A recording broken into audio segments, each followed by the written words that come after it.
Rodrigo, quería empezar con otro bloque y de hecho arranco contigo. Perfecto. Y así añades también lo que quieras añadir. Tema económico. Decía Gustavo antes, bueno, ya siendo datos sorprendentes, efectivamente en Reino Unido sale mejor de lo esperado, Estados Unidos es ese flash PMI tanto de servicios como manufacturero, que de hecho el manufacturero vuelve a expansión a pesar de estar en contracción en el mes anterior. Claro, aquí la pregunta es ¿a qué indicadores vemos? Porque algunos indicadores están diciendo una cosa, otros indicadores están diciendo otra. ¿Cómo filtramos eso de cara al inversor menos experimentado? Rodrigo. Bueno, los PMI siempre hay rebotes en el mercado. Un dato que me gusta muchísimo ver, que es las letras del Tesoro. Las letras del Tesoro a un mes americanas han llegado a cotizar al 3,5%. Por debajo, no por debajo del suelo de la Fed, sino por debajo del suelo de la Fed. Es decir, aquí hay un problema de garantías dentro del sistema eurodólar, dentro del sistema internacional.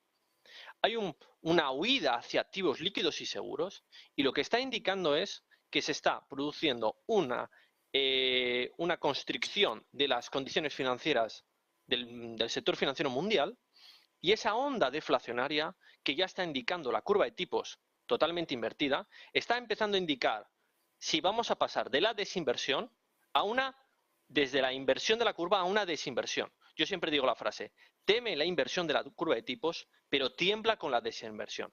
Si la curva de tipos a largo plazo de la deuda americana pasa a estar positiva, pero porque los rendimientos a corto se desploman, eso será cuando se produzca un evento totalmente deflacionario y el mercado dirá, no quiero ese colateral, no quiero esa deuda estructurada de CLO, que es un producto de muchísima, imagínate, de tarjetas de créditos metidos en producto. Yo no quiero ese CLO, no me lo des, no te lo acepto como garantía. A mí dame letras del Tesoro. Y cuando empieza a ocurrir eso en el sistema, se empieza a producir la temida deflación monetaria, es decir, la parada de la máquina de creación de crédito. Y yo creo que estamos en ese proceso y es lo que está indicando la renta fija. Un segundo, Gustavo. Entonces, aunque veamos los PMIs expansión, a mí estos indicadores, por ejemplo, letras del Tesoro americanas, bancos de repente quebrando, nuevas facilidades de la Fed, los problemas yo creo que no se han resuelto, ha sido una parada momentánea, la Fed ha apagado el fuego, pero se seguirán produciendo nuevos fuegos. Por eso, yo siempre digo, largo de deuda estadounidense al más largo posible. Yo me pongo largo de duración. ¿Opiniones? ¿El resto? Sí, Gustavo, sí, querías contestar. Muy breve y ya está, simplemente porque vamos a ver, que está muy instalado en el mercado el problema de la curva de tipos. La curva de tipos al 3 meses está dando un 5%, a 2 años un 4%, a 10 años un 3,5% y a 30 años un 5,73%. De 5 a 10 está completamente flat.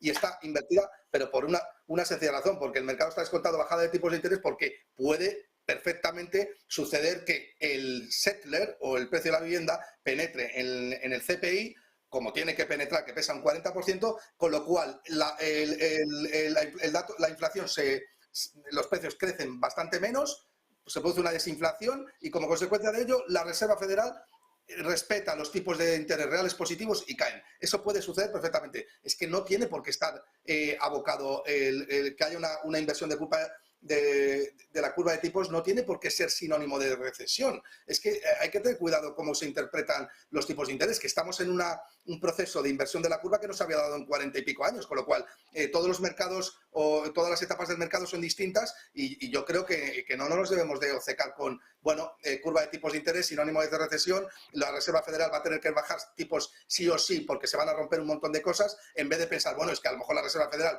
baja tipos de interés porque se está produciendo un proceso desinflacionario clarísimo, ¿no? ¿Querías añadir tú algo sobre el tema? Sí.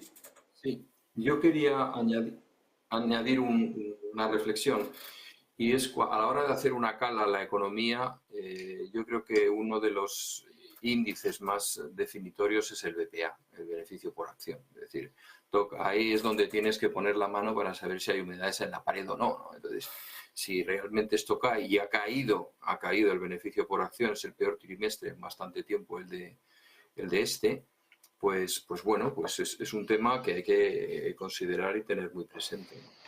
Porque eso pues no es muy bien acogido, por supuesto, por los inversores, que su margen de beneficio se reduzca. Efectivamente, encima en un momento en el de presentación de resultados, ahora empezarán las grandes compañías.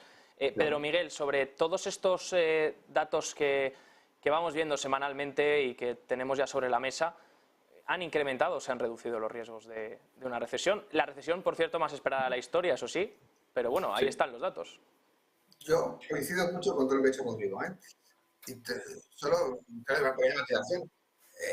Claro que si tú preguntas a un economista, cualquier economista va a hablar de recesión. Por alguna extraña razón que yo no conozco, los economistas nos pasamos toda nuestra vida preveyendo recesiones y desastres y estas cosas. Yo no veo la recesión. Lo siento, a lo mejor soy demasiado optimista. Yo no veo la recesión. Yo veo que estamos ajustando un cambio en la política monetaria. Hemos sido muy expansiva durante 10 años y ahora hay que hacer una restrictiva. Y creo que los Estados Unidos van por delante. Han controlado la inflación antes que nosotros. Pero yo no veo la inflación, no veo la recesión.